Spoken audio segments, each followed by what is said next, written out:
Assalamu alaikum, урматтуу кыргызстандыктар, кеңештер. Бүгүн ушинтип Олимпиада оюндарынан коло байге утуп отурабыз. Биринчиден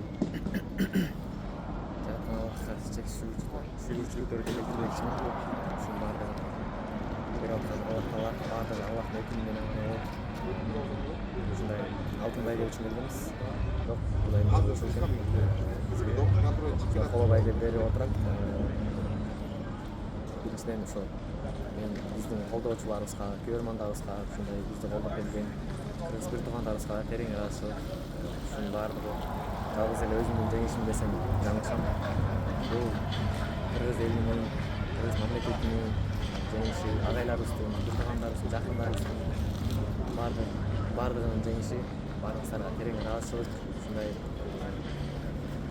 мамлекетибизге терең ыраазычылык. Ушундай бизди баардыгы сойгасын түзүп берип, ушундай чоң мелдештерге эчтекеден кийин узатып аткан ушул мамлекетибизге биринчиден терең ыраазычылык жана агайларыбызга, балдарыбызга, биздин чоң тренер кылган балдарыбызга, врач-эжелерибизге, спорт комитетине баарына терең ыраазычылык.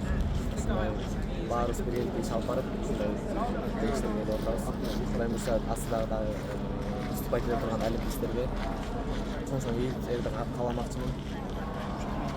Көп байгелер утушсун.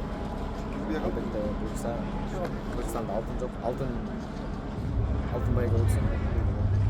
Ошо тилектештин баарыңарга терең ыраазычылык.